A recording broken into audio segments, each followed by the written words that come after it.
إن الحمد لله إن الحمد لله نحمده ونستعينه ونستغفره ونعوذ بالله من شرور أنفسنا ومن سيئات أعمالنا من يهده الله فلا مضل له ومن يضلله فلا هادي له وأشهد أن لا إله إلا الله وحده لا شريك له وأشهد أن محمدا عبده ورسوله أما بعد فأعوذ بالله السميع العليم من الشيطان الرجيم من حمزه ونفخه ونفسه لله ملك السماوات والأرض يخلق ما يشاء يهب لمن يشاء إناثا ويهب لمن يشاء الذكور أو يزوجهم ذكرانا وإناثا ويجعل من يشاء عقيما فقد قال النبي صلى الله عليه وسلم ما من مولود إلا يولد على الفطرة فأبواه يهودانه وينصرانه أو يمجسانه رب اشرح لي صدري ويسر لي أمري واحلل عقدة من لساني يفقهوا قولي رب زدني علما رب زدني علما سبحانك لا علم لنا إلا ما علمتنا إنك أنت العليم الحكيم اللهم صل على محمد وعلى آل محمد كما صليت على إبراهيم وعلى آل إبراهيم إنك حميد مجيد اللهم بارك على محمد وعلى آل محمد كما باركت على إبراهيم وعلى آل إبراهيم إنك حميد مجيد السلام عليك أيها النبي ورحمة الله وبركاته السلام علينا وعلى عباد الله الصالحين معزز خواتین و حضرات سامعین کرام، قرآن مجید فرقان حمید کا جو مقام تلاوت کرنے کا شرف حاصل کیا ہے، اس میں اللہ وحدہ لا شریک نے ارشاد فرمایا للہ ملک السماوات والارض، بادشاہت اکیلے اللہ کی ہے زمینوں اور آسمانوں میں۔ بادشاہ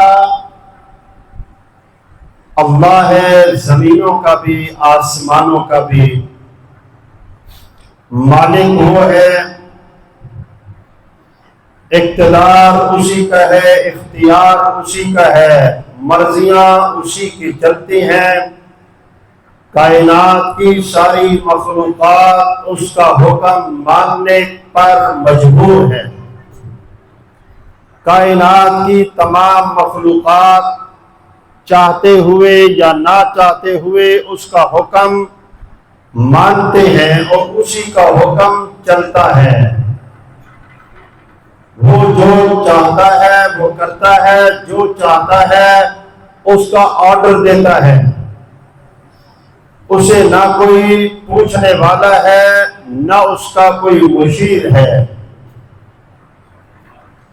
وہ صمد ہے، وہ بے نیاز ہے، اسے کسی کی کوئی پرواہ نہیں ہے، اسے کوئی مانے تو اس کی ربوبیت بڑھ نہیں جاتی، کائنات اس کا انکار کر دے اس کی الوہیت، ربوبیت اور بادشاہت میں ایک ذرہ برابر کمی واقع نہیں ہو سکتی۔ اور ساری کائنات، دنیا کائنات کے تمام کفار، منافقین، مرتدین اس کی عبادت میں لگ جائیں اور ابو بکر و عمر جیسے بن جائیں تو اس کی ربوبیت اور الوہیت میں ایک ذرہ پر اضافہ نہیں ہو سکتا۔ وہ صمد ہے، وہ بے نیاز ہے، جو اس کی عبادت کرتا ہے، اس کے حکموں کو مانتا ہے، وہ اس پہ راضی اور خوش ہوتا ہے، اور جو اس کی نافرمانی کرتا ہے، اس کے حکموں کو توڑتا ہے، تو وہ بادشاہ، وہ مالک الملک اس پر ناراض ہوتا ہے۔ وَلِلَّهِ مُلْكُ السَّمَاوَاتِ وَالْأَرْضِ، وہ اکیلا بادشاہ ہے، ساری کائناتوں کا مالک ہے، کائنات ساری اس کی محتاج ہے۔ أَلَا لَهُ الْخَلْقُ وَالْأَمْرُ، ساری کائنات اس کی مخلوق ہے، دریاؤں کے اندر بھی، سمندروں کے اندر بھی، ہواؤں میں، فضاؤں میں، زمین پر، آسمان پر، ساری کائنات اس کی مخلوق ہے، اور اس کا آرڈر چلتا ہے، اور ساری کائنات اس کا آرڈر ماننے پر مجبور ہے۔ وہ جسے چاہتا ہے اسے آرڈر دیتا ہے، وہ جسے چاہتا ہے اسے حکم سناتا ہے، اور وہ جس کو حکم سنا دے، وہ چاہے تو زمین کو حکم کرے، وہ چاہے تو ہواؤں کو آرڈر دے، وہ چاہے تو پانیوں کو حکم دے دے، وہ چاہے تو دنیا کی آگ کو آرڈر دے دے۔ کائنات کی ہر مخلوق اس کا آرڈر ماننے پر مجبور ہے، اور وہ نہ فرشتوں کا محتاج ہے، نہ انسانوں کا محتاج ہے، وہ صمد ہے، وہ بے نیاز ہے۔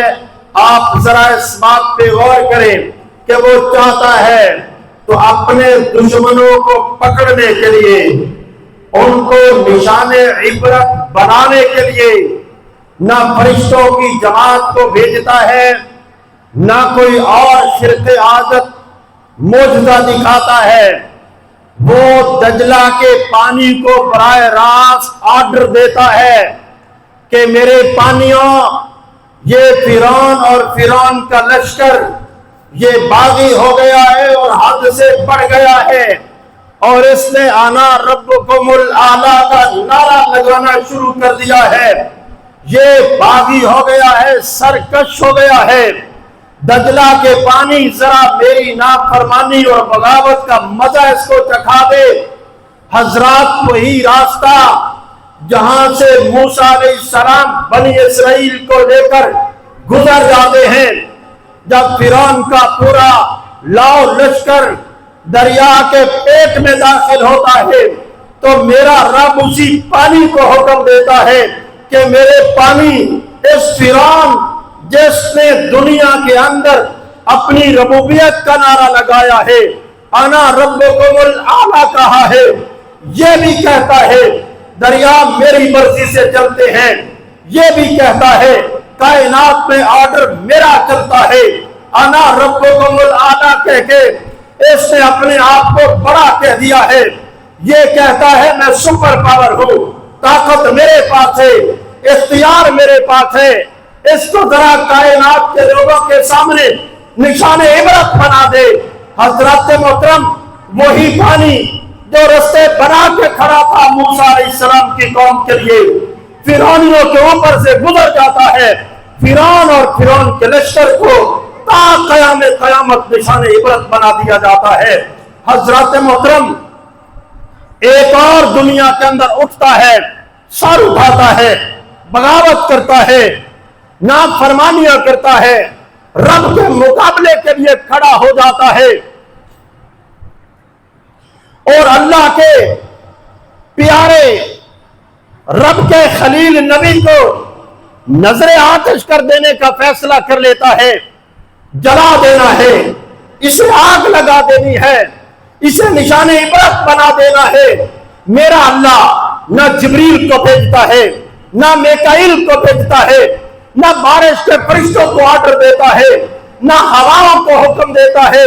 وہ آگ جس کے اوپر سے اڑنے والا پرندہ پرواز نہیں کر سکتا, اس آگ میں جب رب کے لاڈلے نبی ابراہیم خلیل اللہ علیہ السلام کو ڈالا جاتا ہے تو میرا رب براہ راست آگ کو آرڈر دیتا ہے, قلنا یا نار کونی بردا وسلاما علی ابراہیم, او آگ خبردار, تو آگ ہے, تیرا کام چلانا ہے, میں تیرا خالق و مالک تجھے حکم دے رہا ہوں, آرڈر دے رہا ہوں, میرا خلیل آ رہا ہے, اس کے لیے پیار اور محبت اور ماں کی گود جیسی بن جانا ہے, سلامتی والی بن جانا ہے, میرے نبی کو آنچ نہ آنے پائے.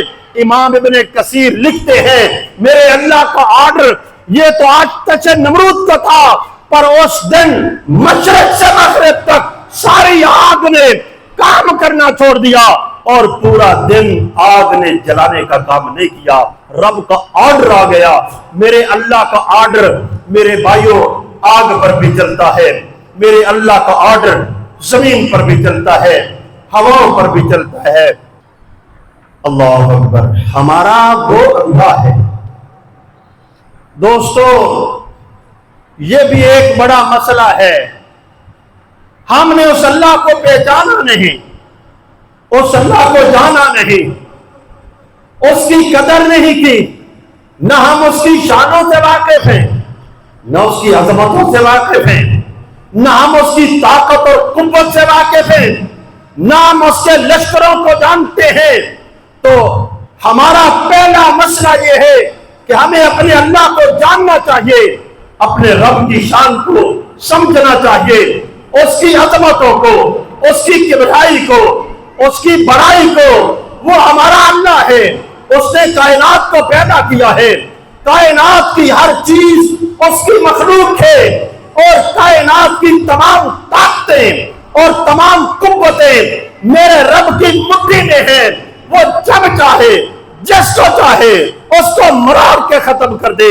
حضرات محترم, اللہ کی شان کو جاننا یہ پہلا مسئلہ ہے, اور یہ وہ مسئلہ ہے جس کو تمام انبیاء کرام علیہ السلام نے اپنی قوموں کے سامنے پیش کیا, یعنی اللہ کی توحید کو, اللہ کے تعارف کو, اللہ کی کبریائی کو, اللہ کی بڑائی کو.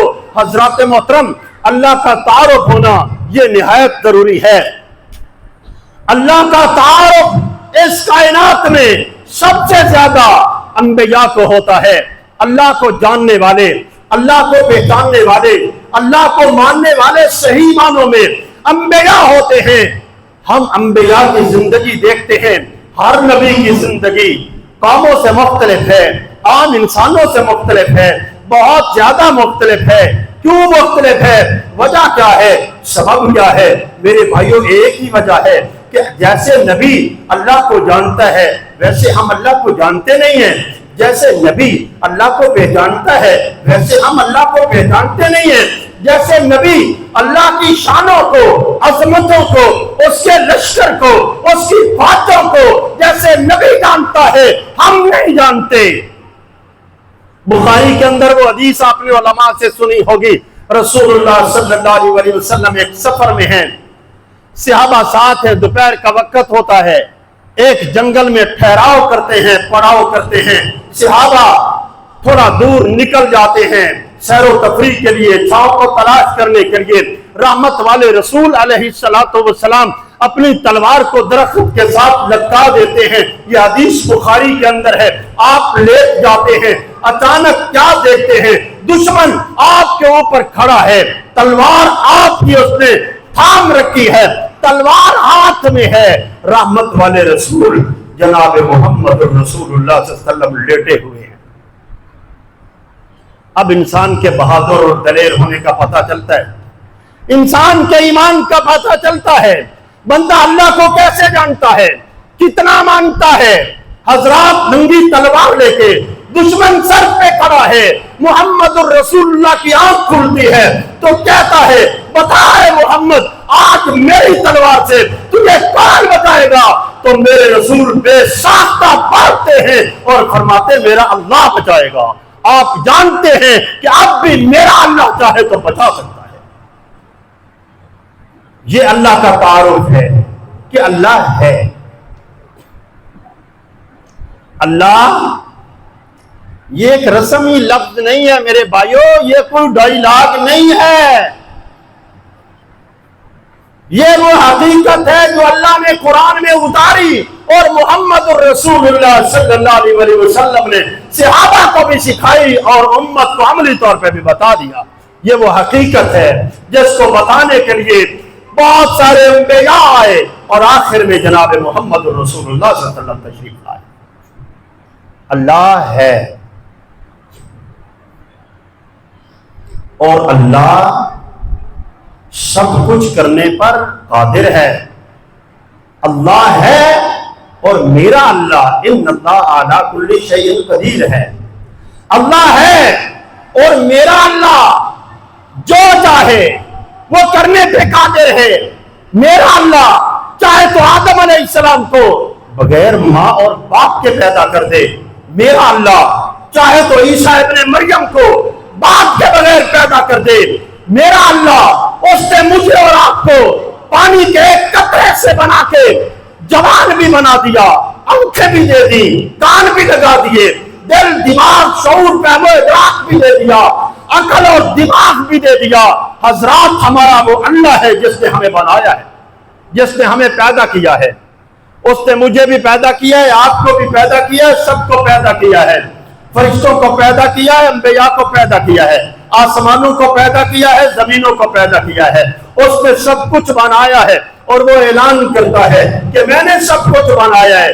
انسان اولم ير الانسان انا خلقناه من نطفه فاذا هو خصيم مبين وضرب لنا مثلا ونسي خلقه قال من يحيي العظام وهي رميم قل يحييها الذي انشأها اول مرة وهو بكل خلق عليم. او میرے بندے، تجھے میں نے پانی کے ایک قطرے سے بنایا، پھر تو جھگڑالو ہو گیا، جھگڑا کرنے لگا کہ جب مر جائیں گے مٹی ہو جائیں گے، ہڈیاں راکھ بن جائیں گی، اللہ دوبارہ کیسے زندہ کرے گا؟ وہ اعلان کرتا ہے میرے رسول صلی اللہ علیہ وسلم انہیں بتا دے قل یحییھا الذی انشأھا اول مرہ، تمہیں ازسر نو قبروں سے زندہ کر کے کھڑا کرنے والا دراصل وہ اللہ ہے جس نے پہلی مرتبہ تمہیں بنایا ہے. اور جس نے پہلی مرتبہ بنایا ہے تمہیں، وہ دوبارہ بھی بنانے پہ قادر ہے، وہ سہنا زندہ کرنے پہ قادر ہے. وَلَقَدْ خَلَقْنَا الْإِنسَانَ مِنْ صُلَالَةٍ مِّن طِينٍ ثُمَّ جَعَلْنَاهُ نُطْفَةً فِي قَرَارٍ مَّكِينٍ ثُمَّ خَلَقْنَا النُّطْفَةَ علقة فخلقنا العلقة مضغة فخلقنا المضغة عظاما فكسونا العظام لحما ثم انشأناه خلقا آخر فتبارك الله احسن الخالقين. اور میرے بندے ذرا غور تو کر، هل أتى على الإنسان حين من الدهر لم يكن شيئا مذكورا. بڑا بنتا ہے، وڈیرا، چودھری صاحب، ملک صاحب، جناب بڑے بڑے اپنے لیے پروٹوکول چاہتا ہے، تکبر کرتا ہے، اکڑتا ہے، بغاوت کرتا ہے، نافرمانیاں کرتا ہے، رب کے حکموں کو توڑتا ہے. کبھی غور تو کر، هل أتى على الإنسان حين من الدهر لم يكن شيئا مذكورا. تجھ پر تو ایک ایسا زمانہ بھی گزرا ہے جب تو کوئی قابل ذکر شے ہی نہ تھا. تو لم یکن شیئا مذکورا، اس قابل ہی نہ تھا کہ تیرا کوئی نام لیا جا سکے. ارے نام لیے جانے کے قابل ہی نہ تھا. لم یکن شیئا مذکورا، قابل ذکر ہی نہ تھا. کیا تیرا نام لے؟ روح نہیں، مٹی میں نہیں، نطفے کی صورت میں نہیں. لم یکن شیئا مذکورا، تو تھا ہی نہیں، عدم تھا، نیست تھا، تیرا وجود ہی کوئی نہیں تھا. پھر ہم نے کیا کیا؟ وَلَقَدْ خَلَقْنَا الْإِنسَانَ مِنْ صُلَالَةٍ مِّن طِينٍ ثم جعلناه نطفة في قرار مكين ثم خلقنا النطفة علقة فخلقنا العلقة مضغة فخلقنا المضغة عظاما فكسونا العظام لحما ثم نشأناه خلقا آخر فتبارك الله أحسن الخالقين. پھر میں رب نے تجھے پانی کی ایک بوند سے لیا، تیرا لوتھڑا بنایا، گوشت کی موٹی بنا دیا، کھال چڑھا دی، بال اگا دیے، ہڈیاں لگا دی، دل دے دیا، دماغ دے دیا، شعور دے دیا، فہم دے دیا، ادراک دے دیا. اور میرے بندے تو رحم مادر میں بتا تو صحیح کہاں سے ہوتا ہوا کہاں تک پہنچا ہے، تجھے کس نے پہنچایا ہے؟ یہ ساری منزلیں جو تو رحم مادر میں طے کر رہا تھا، کون تھا جو تیری یہ منزلیں تجھے طے کروا رہا تھا؟ جس نے پانی کی بوند سے لے کر تیرا لوتھڑا، مضغہ اور پھر ایسا باکمال فی احسن تقویم کا پیکر بنا دیا، حسن و جمال کا پیکر اتم بنا دیا. وہ کون ہے؟ وہ اللہ ہے جس نے تجھے بنایا ہے، وہ پھر زندہ کرنے پہ قادر ہے.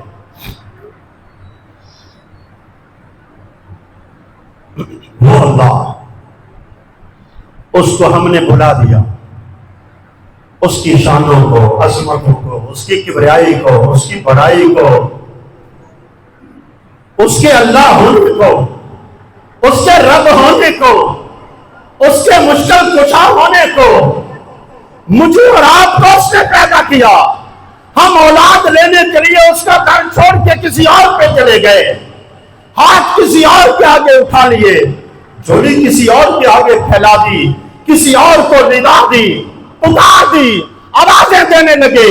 ہم نے اس دنیا میں، مادی دنیا میں آ کے ہم نے یہ کہنا شروع کر دیا اللہ نہیں سنتا، فلاں سنتا ہے، اللہ نہیں دیتا، فلاں دیتا ہے، فلاں بھی مشکل کشائی کرتا ہے، فلاں بھی حاجت روائی کرتا ہے.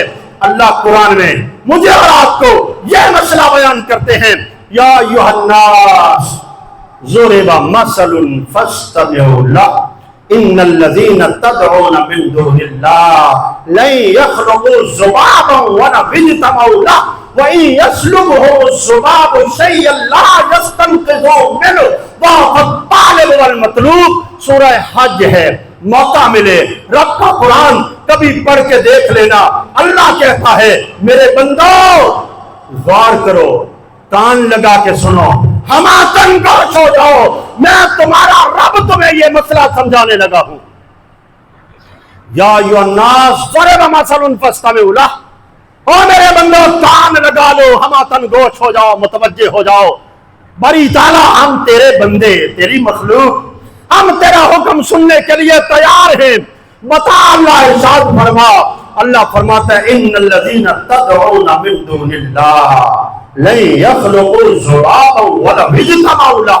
اگر یہ سارے لوگ جمع ہو جائیں، مشرق سے مغرب تک، شمال سے جنوب تک،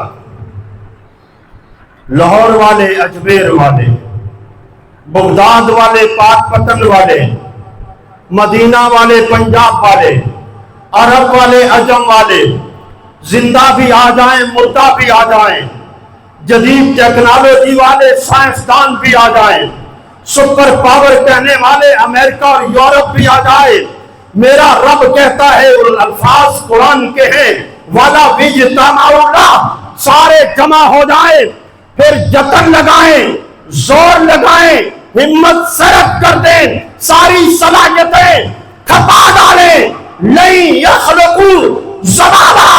اور یہ ساری طاقتیں مل کے زندہ اور مری ہوئی ساری ہستیاں اٹھ کے آ جائیں، جدید ٹیکنالوجی والے سارے مل کے لن یخلقوا ذبابا. بے بس ہیں، بے اختیار ہیں، لاچار ہیں، مجبور ہیں، ایک مکھی بھی نہیں بنا سکتے. یہ الفاظ قرآن کے ہیں. میں اور آپ تو کہتے ہیں بیڑے دبا بھی سکتے ہیں، تار بھی سکتے ہیں، بیٹا دے بھی سکتے ہیں، مار بھی سکتے ہیں، زندگی ان کے اختیار میں ہے. اولاد جس کو چاہیں دے دے، جس کو چاہیں اس کو بانٹ کر دے. یہ مذہب تو میرا اور آپ کا، پاکستانیوں کا ہوگا. قرآن کا مذہب تو یہ ہے لن یخلقوا ذبابا. وہ سارے مل جائیں ایک مکھی نہیں بنا سکتے. تو بیٹا بنانے کی بات کرتا ہے, یہ تو سارے مکھی بھی نہیں بنا سکتے. حضرات, وَلِلَّهِ مُلْكُ السَّمَاوَاتِ وَالْأَرْضِ, اللہ مالک ہے, زمین اس کی ہے, آسمان اس کا ہے, بادشاہت اس کی ہے, اقتدار اس کا ہے, اختیار اس کا ہے, کنٹرول اس کا ہے. اور اللہ اکبر کہہ کر میں اور آپ نے یہ اقرار کیا ہے کہ سپر پاور میرا اللہ ہے, سب سے بڑی طاقت میرا اللہ ہے. عملی میدان میں کلمہ پڑھ کے ہم سب مشرک ہو گئے ہیں. معاف کرنا, فتویٰ نہیں لگا رہا, اصلاح کے لیے بات کر رہا ہوں. میں اور آپ کو مسجد کے اندر کیسے بلایا گیا ہے؟ اللہ اکبر, اللہ اکبر. اللہ, سب سے بڑی طاقت اللہ ہے. اور بڑا بننے والوں, میں مسجد میں کھڑا ہو کے اعلان کر رہا ہوں, لوگوں کو نماز کے لیے بلانے کے لیے پہلے اعلان اور اقرار کر رہا ہوں, اللہ اکبر, سب سے بڑا میرا اللہ ہے. کائنات میں سب سے بڑا میرا اللہ ہے. جتنے بڑے ہیں ان سے بڑا اللہ ہے. امریکہ سے بھی بڑا اللہ ہے, یورپ سے بھی بڑا اللہ ہے, IMF ورلڈ بینک سے بھی بڑا اللہ ہے, اقوام متحدہ سے بھی بڑا اللہ ہے. میں نے بخاری کے اندر پڑھا ہے, رسول اللہ صلی اللہ علیہ وسلم نے جنہیں اسلام سکھایا تھا, یہ الفاظ پڑھنے والے ہم ورد کرتے ہیں, وظیفہ, ہم سمجھتے ہیں یہ اسلام یہ تسبیح کے لیے آیا ہے, تسبیحاں پڑھو, 1000 کی تسبیح پوری کرو, جنت پکی ہو جائے گی. ہم نے سمجھا ہی نہیں کہ میں اللہ اکبر کہہ کے کیا رہا ہوں, میں لا الہ الا اللہ پڑھ کے میں نے کیا کہا ہے. عمل میں کہتے ہیں لا الہ الا اللہ محمد رسول اللہ پڑھنے کے بعد کسی کو چھیڑو نہیں, اپنا چھوڑو نہیں. اور آپ کو یہ پتہ نہیں ہے کہ آپ نے لا الہ الا اللہ کہہ کے دنیا کائنات کے تمام کفار اور مشرکین کو چیلنج کر دیا ہے. ایسا چیلنج جیسے آپ دیہاتی لوگ ہیں نا, آپ کہتے ہیں کہ یہ راستہ اپنے مخالف کو کہہ دیتے ہیں کہ اس راستے سے میں نے آپ کو گزرنے نہیں دینا.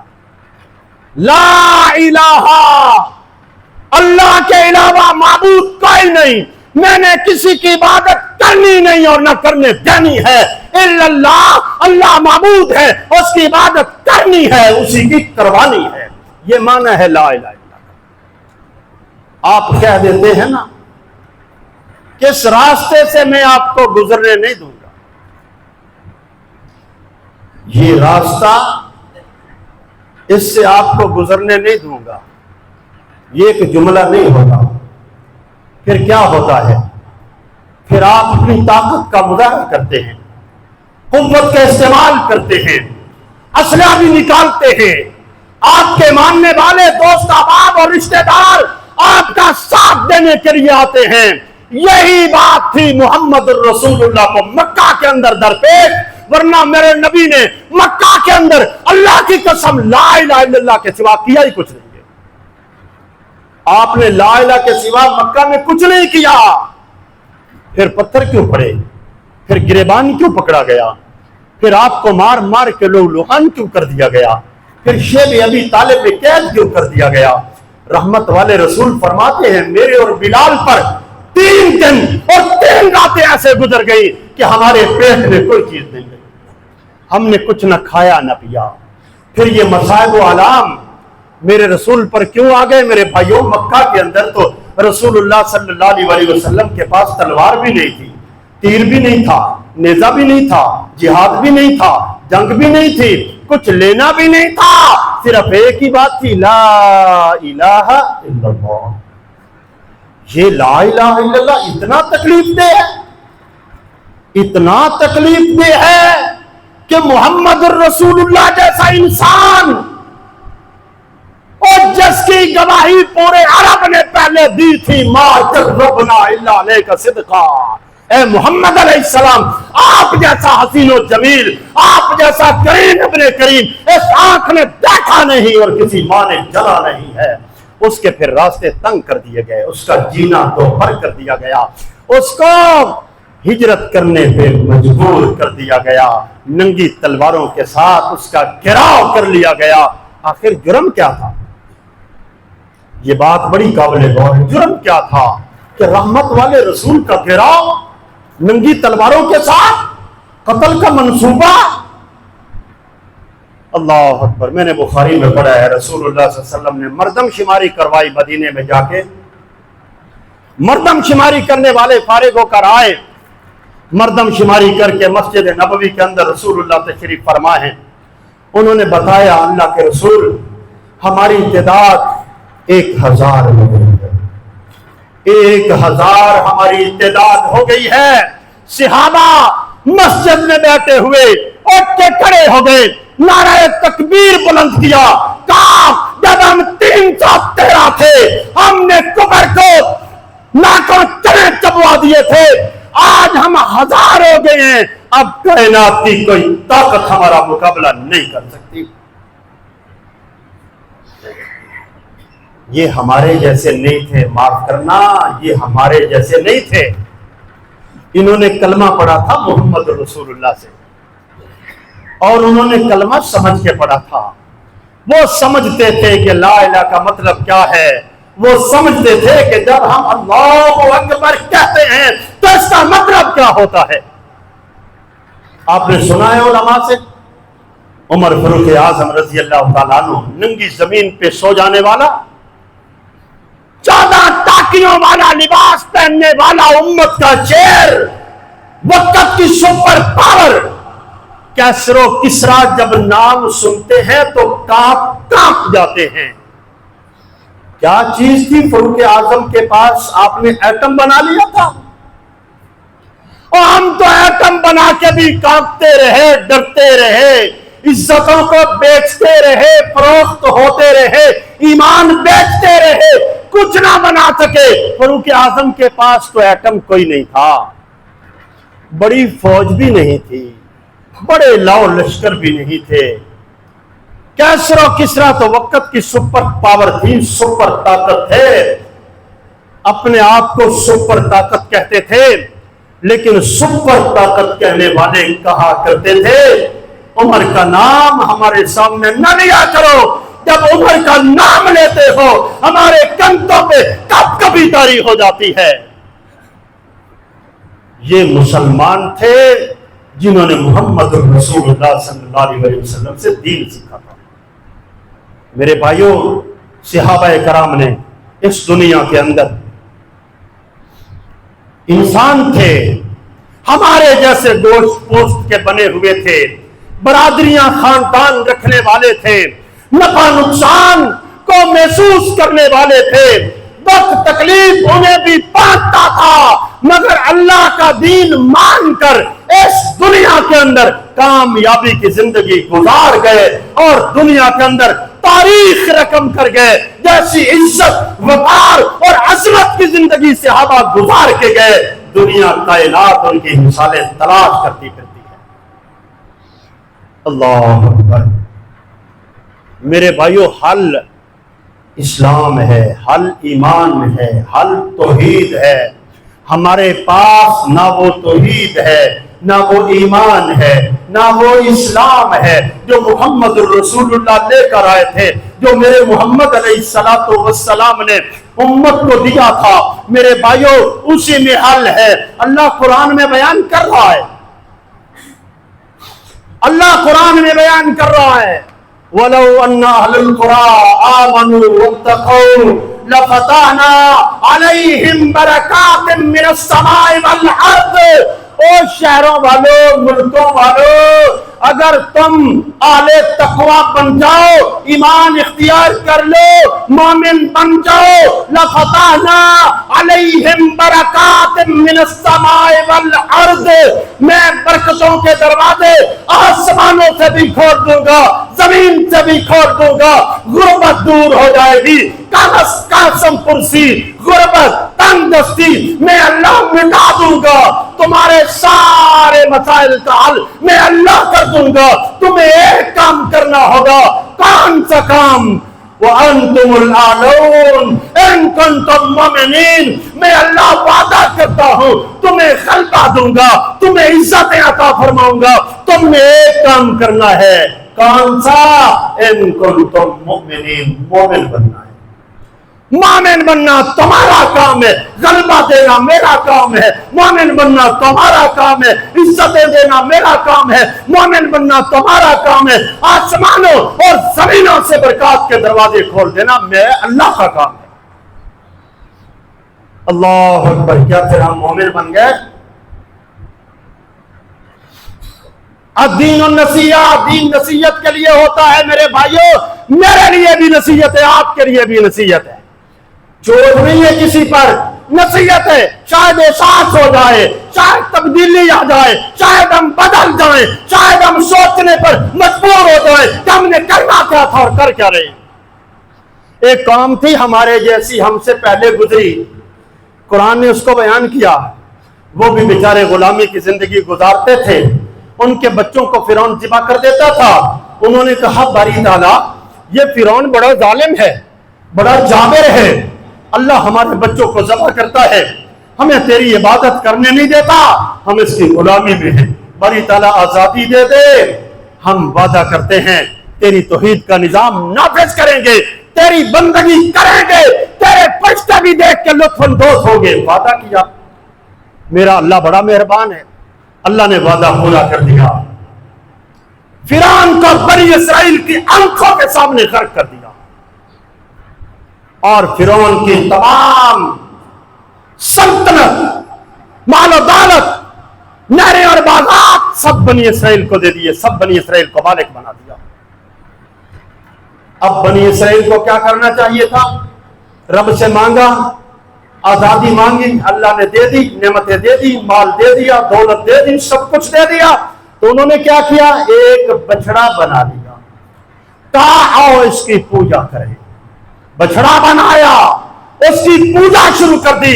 جب رب کا شکر ادا کرنا چاہیے تھا, اس کی نعمتوں کو مان کے اس کی توحید کا نظام نافذ کرتے, اس کی بجائے شرک کا ایک اڈا بچڑے کے نام پہ قائم کر کے اس کے سامنے سجدہ, اس کے سامنے نظر و نیاز, اس پر چڑھاوے, اس سے دعائیں, اس سے مدد, اس سے استغاثے.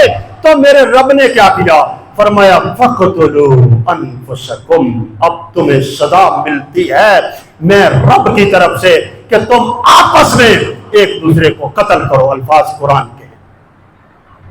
یہ شرک کا جرم ہے. تم مجرم ہو, پاگی ہو. نعمت ملنے کے بعد تم نے جرم کیا ہے. فَقْتُلُوا أَنفُسَكُمْ. اب قتل کرو ایک دوسرے کو. قتل کر کر کے بنی اسرائیل ہلاک ہو گئے. ہم نے کہا باری تعالیٰ انگریز بہت ظالم ہے, تیری بندگی کرنے نہیں دیتا, تیری توحید ماننے نہیں دیتا, تیرا نظام چلانے نہیں دیتا, تیرے قرآن کا نفاذ عدالت میں کرنے نہیں دیتا. باری تعالیٰ انگریز سے آزادی دے, پھر دیکھنا تیرے حکموں کو ہم کیسے مانتے ہیں. تیرا قرآن عدالت میں ہوگا, تیرا نظام بلند ہوگا, تیری توحید نافذ ہوگی. باری تعالیٰ توحید کے پھیلے ہوں گے, توحید پنپ جائے گی, شرک کو پنپنے کی اجازت نہیں ہوگی. باری تعالیٰ پاکستان عطا فرما دے, توحید ہوگی, شرک نہیں ہوگا, اسلام ہوگا, کفر نہیں ہوگا, تیرا دین غالب ہوگا, مغلوب نہیں ہوگا, حاکم ہوگا, محکوم نہیں ہوگا. رب سے مانگا, رب نے دے دیا. اللہ سے مانگا, اللہ نے دے دیا. پھر ہم نے کیا کیا؟ بنی اسرائیل سے بڑھ کے ہم نے بہت سارے شرک اور کفر کے اڈے قائم کیے. انہوں نے ایک اڈا قائم کیا تھا, ہم نے لا تعداد اڈے قائم کیے, شرک کے اڈے قائم کیے. حضرات اللہ کے قرآن کو, رب کے دین اسلام کو عدالت اور کچہری میں نہیں جانے دیا. نکال دیا عدالت اور کچہری سے، نکال دیا تھانوں سے، پھر نکال دیا گھروں سے، نکال دیا اپنے کلچر، ثقافت، تہذیب و تمدن، اپنی شادی بیاہ جینے اور مرنے سے رب کے قرآن کو، دین اسلام کو ہم نے نکال دیا۔ اس اسلام کو نہ ہم نے عدالت میں جگہ دی، نہ سپریم کورٹ میں، نہ ہائی کورٹ میں، نہ تھانے میں، نہ گھر میں، نہ شادی پر، نہ جینے پر، نہ مرنے پر، نہ سیرت پر، نہ اخلاق پر، نہ کردار پر، نہ کاروبار میں، نہ معیشت میں ہم نے اسلام کو کسی جگہ بھی جگہ نہ دی۔ دھکے مار کے نکال دیا اسلام کو۔ اللہ نے بطور عذاب ہم پہ بھوک بھی مسلط کر دی، بد امنی، قتل و غارت کری، فساد انگیزی رب نے ہم پہ بطور عذاب مسلط کر دی ہے۔ دوستو، ہم نے مسئلے کو کبھی سنجیدگی سے لیا ہی نہیں، غور کیا ہی نہیں۔ دراصل ہم اپنے رب کو ناراض کر بیٹھے ہیں، نافرمانی کر کے، کفر کر کے، شرک کر کے، کافروں کی غلامی کر کے، کافروں کے لیے جاسوسی کر کے، کافروں کے ایجنٹ بن کے، اللہ کی بغاوت اور نافرمانی کر کے اپنے رب کو ناراض کر بیٹھے ہیں۔ یہ جتنے عذاب آ رہے ہیں، یہ جتنی مصیبتیں آ رہی ہیں، یہ جتنی پریشانیاں آ رہی ہیں، حضرات یہ سبب ہے ہماری بغاوت و نافرمانی کا۔ میں نے علماء سے سنا ہے، اس کی کوئی سند مجھ سے نہ پوچھے، مجھے معلوم نہیں ہے، عمر فاروق اعظم کے دور میں زمین پر زلزلہ آتا ہے، امت کا شیر امیر المومنین خلیفۃ المسلمین زمین پہ ہاتھ مار کے کہتا ہے، اور رب کی زمین رک جا، کیا میں نے تیرے اوپر انصاف نہیں کیا؟ بس آپ کا یہ کہنا تھا کہ زمین ساکت ہو گئی۔ ہم نے رب کی زمین پر تو ظلم کیا ہے، ہم نے اللہ کی زمین کو، اللہ کی کائنات کو بغاوت کر کے، نافرمانیاں کر کے، نجاستوں سے، گناہوں سے، غلاستوں سے، نافرمانیوں سے بھر دیا ہے اللہ کی زمین کو۔ دراصل ہم سب مجرم ہیں، ہمیں چاہیے ہم اپنے رب کے حضور توبہ کریں، استغفار کریں، اس سے معافی مانگیں، اس کے ساتھ اپنے آپ کو مخلص بنا لیں۔ جب ہم اس کے ساتھ مخلص بن جائیں گے، وفادار بن جائیں گے، اور میرے بھائیوں، ہم جتنے انگریز کے وفادار ہیں اتنے بھی رب کے وفادار نہیں، اور جتنے انگریز کے وفادار ہیں میں اور آپ، اتنے بھی رب کے وفادار نہیں ہیں۔ اصلاح کے لیے ایک دو مثالیں عرض کرتا ہوں۔ میرے نبی نے فرمایا، ان اللہ تعالی اذ یرفع بہذا الکتاب اقواما وَيَضَعُ بِهِ آخَرِينَ، میرے اللہ نے قرآن اتارا ہے اور میرے رب نے فرمایا ہے، جو قومیں اس قرآن کے ساتھ وابستہ رہے گی، قرآن کو اپنائے گی، قرآن کو اپنا اوڑھنا بچھونا بنائے گی، میں اللہ انہیں عزت عطا کروں گا، غلبہ دوں گا۔ وَيَضَعُ بِهِ آخَرِينَ، اور جو قوم کلمہ پڑھنے کے باوجود قرآن چھوڑ دے گی، میں اللہ اس قوم کو ذلیل کروں گا۔ یہ الفاظ رحمت والے رسول علیہ السلام کے ہیں۔ آج میں اور آپ، بچے نے ماسٹر کر لیا ہے جی، میرے بیٹے نے، میری بیٹی نے پی ایچ ڈی کر لی ہے جی، فلاں ڈگری حاصل کر لی ہے جی۔ اچھا یہ بتاؤ، قرآن پڑھا ہے؟ جی الحمدللہ قرآن بھی پڑھا ہے، قرآن بھی پڑھا ہے۔ اور قرآن کیسے پڑھا ہے؟ قرآن کی الحمد سے لے کر والناس تک اسے کچھ پتا نہیں کہ میرے رب نے قرآن میں کیا فرمایا ہے، کچھ پتا نہیں۔ قرآن کے بارے وہ ماسٹر کرنے والا، پی ایچ ڈی کرنے والا اتنا جاہل ہے، اسے قرآن کی ایک آیت کا بھی حکم معلوم نہیں ہے۔ کیا میں اور آپ نے انگریز کی کتاب کو بھی ایسے ہی پڑھا ہے؟ کیا میں اور آپ کے ہم نے اپنے بچوں کو انگریز کی کتاب بھی ایسے ہی پڑھائی ہے جیسے رب کی کتاب پڑھائی ہے، جس کو پڑھ کر میں اور آپ نے جنت میں جانا ہے، اس کو بھی ویسے ہی پڑھا ہے؟ انگریز کی کتاب کو کہیں میں اور آپ نے یا ہمارے بچوں نے سمجھے بغیر پڑھا ہو؟ اور قرآن پورے پاکستان میں سمجھے بغیر پڑھا جاتا ہے، اور کسی کو احساس نہیں ہے، نہ پی ایچ ڈی کو ہے، نہ ماسٹر کو ہے، نہ ایم اے کرنے والے کو ہے، نہ ایم پی ایل کرنے والے کو ہے، نہ وکیل کو ہے، نہ چودھری کو ہے، نہ ملک کو ہے، نہ مولوی صاحب کو احساس ہے، نہ خطیب صاحب کو احساس ہے، نہ حاجی صاحب کو احساس ہے کہ میرا بچہ انگریزی سمجھنے کے لیے ساری رات گزار دیتا ہے، سکول جاتا ہے، آتے ہی فارن اکیڈمی ٹیوشن چلے جاتا ہے انگریزی سمجھنے کے لیے، قرآن سمجھنے کے لیے اس نے کتنا وقت دیا ہے؟ احساس ہی کوئی نہیں ہے۔ بیٹی ڈگری ضرور آنی چاہیے، پڑھے لکھے خاندان سے تعلق رکھتے ہیں، برادری میں لوگوں کی بیٹیوں کی بڑی بڑی ڈگریاں ہیں، بیٹی ڈگری آنی چاہیے۔ مخلوط سسٹم میں جاؤ، یونیورسٹی میں جاؤ، گندے ماحول میں جاؤ، جہاں مرضی رہو، پر بیٹی ڈگری ضرور آنی چاہیے۔ اللہ اکبر۔ یہ آئے دن پاکستان کے اندر کوئی نہ کوئی جان لیوا واقعہ ہم سنتے ہیں، انسانیت کانپ جاتی ہے، ابھی اسے بلائے نہیں ہوتے، ایک نیا مرکۃ العرب واقعہ ہمارے سامنے آ جاتا ہے۔ یہ سب کیا ہو رہا ہے؟ یہ کون کر رہا ہے؟ کبھی حمیرہ اصغر کا کیس آتا ہے، کبھی وہ رات مجھے تو ایک دوست نے ویڈیو سینڈ کی، میں تو دیکھ نہیں سکا، ایک ظالم بد نصیب نے اپنی 3 مہینے کی بیٹی کو اس کی ماں سے چھین کر نہر کے اندر ڈال دیا۔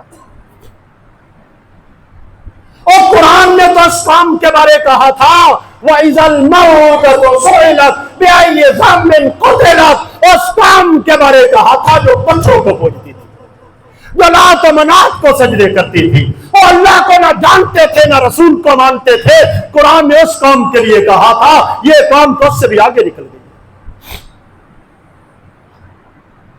اور کبھی کوئی بیٹی ماں باپ کی عزت کو داغدار کر رہی ہے، کبھی کوئی بیٹی حمیرہ اصغر کے کردار کی صورت میں ہمارے سامنے آتی ہے، ہماری آنکھیں شرم و حیا سے جھک جاتی ہیں۔ یہ سب کیا ہو رہا ہے؟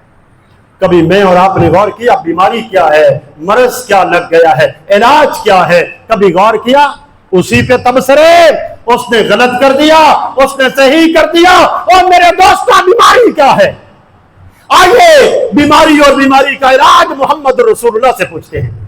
بخاری کے اندر حدیث ہے، سیدنا ابو ہریرہ اس کے راوی ہیں، فرمایا رحمت والے رسول علیہ السلام نے، ما من مولود الا یولد علی الفطرہ فابواہ یحودانہ وینصرانہ او یمجسانہ، فرمایا بچہ جب پیدا ہوتا ہے، بچی جب پیدا ہوتی ہے، نیک فطرت ہوتی ہے، فطرت اسلام پہ پیدا ہوتی ہے، نیک ہوتی ہے، خوش بخت ہوتی ہے، با حیا ہوتی ہے، شرم و حیا کا بہتر عقم ہوتی ہے، پھر یہ باغی کیسے ہو گئی؟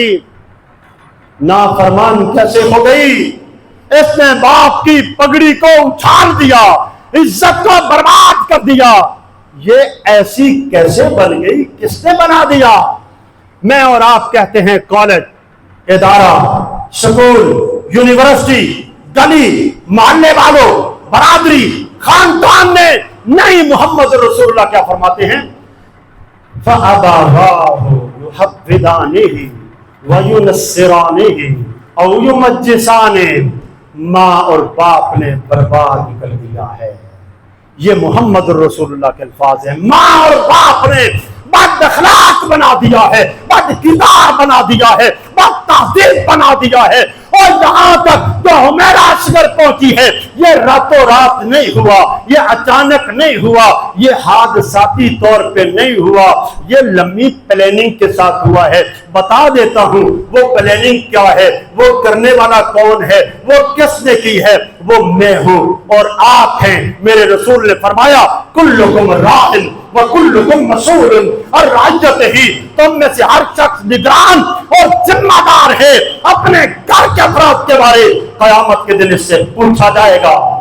حاجی صاحب، مولوی صاحب، قاری صاحب، آپ کی بیٹیاں، آپ کے بیٹے، آپ نے ان کو کیا تربیت دی ہے، کیا ادب سکھایا ہے، کیا تہذیب سکھائی ہے, کیا دین سکھایا ہے, کالج کا ماحول وہ مجھے بتانے کی ضرورت نہیں ہے. آپ مجھ سے زیادہ بہتر جانتے ہیں یونیورسٹیوں کے ہاسٹل میں کیا ہوتا ہے, آپ مجھ سے بہتر جانتے ہیں. مگر یہ یونیورسٹی کے ہاسٹل میں اس پاک طیب طاہر بیٹی کو بھیجا کس نے ہے؟ کالج کے ماحول میں اس آگ کے اندر اس بیٹی کو دھکیلا کس نے ہے؟ اور گھر کے اندر کیا دیا ہے؟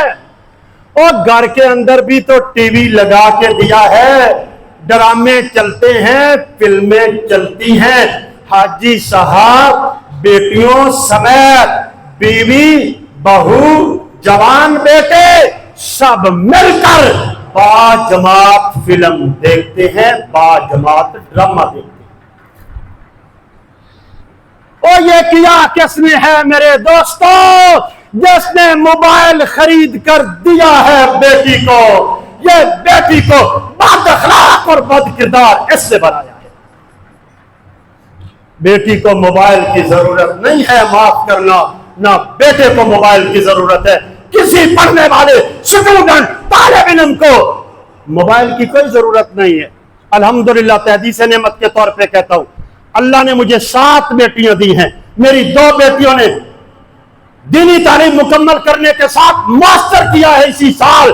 آج تک انہیں موبائل استعمال کرنا نہیں آتا.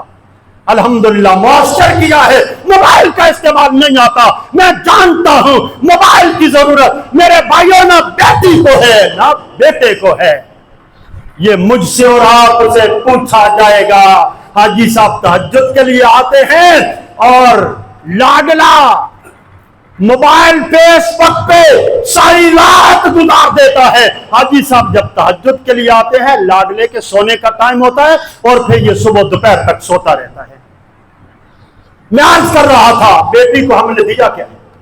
یہ جو پیسے خرچ کر کے میں اور آپ نے گھر میں ٹی وی لگا کے دیا ہے, جس پہ ڈرامے چلتے ہیں, جس پہ فلمیں چلتی ہیں, جس پہ معاشقی ہوتی ہے. اور میری بیٹی کو فری ٹیوشن گھر میں پڑھائی جا رہی ہے. کس بات کی؟ گھر سے بھاگنے کی ٹیوشن پڑھائی جا رہی ہے میری بیٹی کو کہ گھر سے بھاگنا کیسے ہے, عدالت میں جانا کیسے ہے, ماں باپ کو ذلیل کرتے ہوئے ان کے خلاف بیان عدالت میں کھڑی ہو کے کیسے دینا ہے. یہ فری ٹیوشن میں اور آپ نے مہیا کی ہے اس بیٹی کے لیے. پھر یہ بیٹی بنتی ہے حمیرہ اصغر. اس کا انجام حمیرہ اصغر کیسے نہیں ہوتا؟ اس نے شروع سے جب سے ہوش سنبھالا ہے اس کو پتا ہے ہیرو کون ہے میری, ملکہ ترنم نور کا. یہ تمہاری ہیرو ہے. الحمدللہ ہماری تو نہیں, ہم تو اسے آگ کہتے ہیں. یہ آگ ہے, آگ جہنم کی آگ ہے جو دنیا میں بھی ہمارے گھروں میں لگ گئی ہے اور قبر میں بھی لگے گی. اللہ معاف کرے ہمیں اگر اسی طرح مر گئے. ملکہ ترنم نور جہاں ہیرو ہے, فلمی ایکٹر فلاں ہیرو ہے, یہ ہیرو دیکھتی ہے, سنتی ہے, مانتی ہے. پھر میری بیٹی, آپ کی بیٹی ہیرو بننے کی کوشش کرتی ہے. جب ہیرو بننے کی کوشش کرتی ہے تو اس کا انجام حمیرہ اصغر والا بنتا ہے. حضرات میں اور آپ نے بتایا ہی نہیں کہ تیری اور میری بیٹی تیری ہیرو عائشہ صدیقہ ہے, اور تیری ہیرو سیدہ فاطمہ الزہرا ہے, اور تیری ہیرو خدیجہ الکبریٰ ہے. امی عائشہ صدیقہ بیان کرتی ہے, انصار کی عورتوں کی بات آئی بخاری کے اندر حدیث ہے, کہتی ہیں کمال ہے انصار کی عورتوں کا تو کیا کہنا, ان کا تو مقابلہ دنیا کی کوئی خاتون نہیں کر سکتی. یہ امی عائشہ صدیقہ بیان کر رہی ہے. پھر واقعہ بیان کرتی ہیں. پردے کی آیت اتری رات عشاء کی نماز کے بعد. انصار کے چند جوان رسول اللہ کے پاس بیٹھے تھے, باقی سب لوگ عشاء پڑھ کے چلے گئے, سو گئے. ان جوانوں نے اپنے گھروں میں جا کے بتا دیا کہ رسول اللہ پر پردے کی آیت اتر گئی ہے.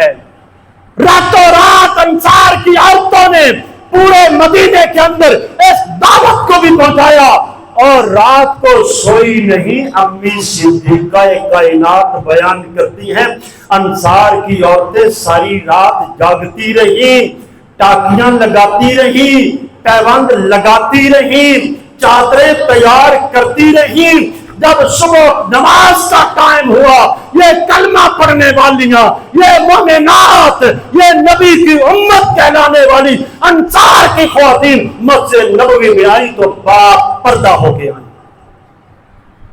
یہ تھا وہ معاشرہ جس کو محمد رسول اللہ نے بنایا۔ اور آج پردہ ہماری بیٹیوں کے لیے باعث عار بن گیا ہے۔ یہ دیوس، یہ دقیانوس ہونے کی علامت بن گیا ہے پردہ۔ اور پردہ بیٹیوں تمہارا تحفظ ہے، تمہاری عزت ہے، اس میں تمہارا وقار ہے، اس میں تمہاری بقا ہے۔ یہ عزت میرے رب نے دی ہے اور محمد رسول اللہ نے دی ہے۔ اپنی بیٹیوں کو ہم نے سکھایا پردہ، اپنی بیٹیوں کو بتایا کہ بیٹی یہ کزن ہے، کزن ہے، قابل اعتماد ہے، اپنا ہے، بیٹا ہے، پر اللہ مجھ سے بھی اور آپ سب سے زیادہ سیانہ ہے۔ رب نے اس کزن سے پردہ فرض کیا ہے۔ میری بیٹی کزن کے موٹر سائیکل پہ بیٹھ کے تو نہ سکول جا سکتی ہے، نہ کالج جا سکتی ہے، نہ یونیورسٹی جا سکتی ہے، نہ بازار جا سکتی ہے۔ میری بیٹی یہ تیرا کزن ہے، چچا زاد ہے، خالہ زاد ہے، پھپھا زاد ہے، یہ جتنے زاد ہیں ان سب سے پردہ میری بیٹی فرض ہے۔ اور یہ پردہ اللہ نے فرض کیا ہے، محمد رسول اللہ نے فرض کیا ہے۔ میں اور آپ نے اپنی بیٹی کو بتایا؟ اگر نہیں بتایا تو مجرم بیٹی نہیں، مجرم باپ ہے، مجرم بھائی ہے جو تربیت کر رہا ہے، جو بڑا ہے، جو گھر کا سربراہ ہے، وہ مجرم ہے۔ کیوں نہیں بتایا اس نے یہ کیوں نہیں بتایا کہ خدیجہ الکبریٰ کی سیرت کیا ہے، عائشہ صدیقہ کی سیرت کیا ہے، اور صفیہ کی سیرت کیا ہے، اور محمد رسول اللہ تو فاطمہ کی تربیت کر رہے ہیں، جس کو خاتون جنت فرمایا ہے اور جس کو جنتی عورتوں کی سردار فرمایا ہے، اسے فرما رہے یا فاطمہ بنت محمد صلی اللہ علیہ وسلم سلیمی شئت من مالی لا اغنی عنک من اللہ شیئا۔ اور میری لگتے جگر سن لے، اگر میرے مال میں سے کچھ مانگنا چاہتی ہے مانگ لے، میرے پاس ہوگا دے دوں گا۔ اور اگر تو بغاوت کر کے، نافرمانیاں کر کے، رب کے حکموں کو توڑ کے میدانی حشر میں آ گئی، اس گھمنڈ میں نہ ماری جانا کہ میں محمد کی بیٹی ہوں۔ لا اغنی عنک من اللہ شیئا، میں محمد تیرے کچھ کام نہیں کروں گا۔ کی تربیت ہم نے بتایا، ہم نے اپنا عمل درست کرنا ہے، اپنی نمازوں کو درست کرنا ہے، حیا کو سیکھنا ہے، توحید کو سیکھنا ہے، شرک نہیں کرنا۔ یہ مہندیاں سجاتے ہوئے ہم کیا کر رہے ہوتے؟ کہاں ہوتا ہے میرا اور آپ کا حیا؟ ہر بیٹی غیر محرموں کے سامنے دلہن بن کے جاتی ہے، آپ کا اور ہمارا حیا کہاں جاتا ہے؟ حیا کہاں چلا جاتا ہے؟ مہندیاں سجاتے ہوئے، بارات لے جاتے ہوئے، یہ شادیوں پر رسم و رواج کرتے ہوئے یوں لگتا ہے جیسے یہ کوئی ہندوؤں کی بارات جا رہی ہے، یوں لگتا ہے مہندی سجانے والے یہ کوئی ہندو آ گئے ہیں، مسلمانوں کے تو یہ کام نہیں ہے۔ دوستو یہ تو دور کی بات ہے، چھوٹے سے شہر میں چلے جاؤ، بازار میں چلے جاؤ، بندہ یقین نہیں کر سکتا کہ یہ مسلمانوں کی خواتین بازار میں پھرتی ہیں۔ اور یہ کیا بنا رکھا ہے میں اور آپ نے؟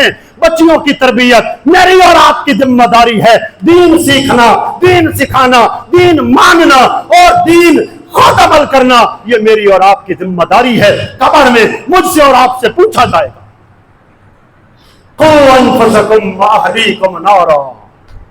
اور کلمہ پڑھنے والے لوگوں، جہنم کی آگ بڑی خطرناک ہے، بڑی سخت ہے، اس سے بچا لو اپنے آپ کو بھی اور اہل و عیال کو بھی۔ آخری بات کر کے بات کو ختم کرتا ہوں۔ رحمت والے رسول علیہ الصلوۃ والسلام نے فرمایا، گھڑی آپ بے فکر ہو جائیں، میں گھڑی دیکھ رہا ہوں، اللہ آپ کو جزائے خیر دے۔ مر الصبی بالصلاۃ اذا بلغ 7 سنین واذا بلغ 10 سنین فاضربوہ علیہا۔ اور میرا کلمہ پڑھنے والوں، جب بچی یا بچہ 7 سال کا ہو جائے اسے نماز یاد ہونی چاہیے، نماز یاد ہونی چاہیے۔ اسے کارٹون آئے نہ آئے، انگلش آئے نہ آئے، ABC آئے نہ آئے، نماز آنی چاہیے۔ اور 7 سال کا ہو جائے تو نماز کی دعوت دو، نماز پر لگاؤ، مصلی پہ کھڑا کرو، نمازی بناؤ، 3 سال تک محنت کرو، فَإِذَا بَلَغَ 10 سنین فَاضْرِبُوهُ عَلَيْهَا، اور لاڈلے کی اور لاڈلی کی عمر جب 10 سال کو پہنچ جائے، اب نماز نہ پڑھے، اسے ڈنڈے مار کر نماز پڑھاؤ، اب اسے نماز بنانا ہے۔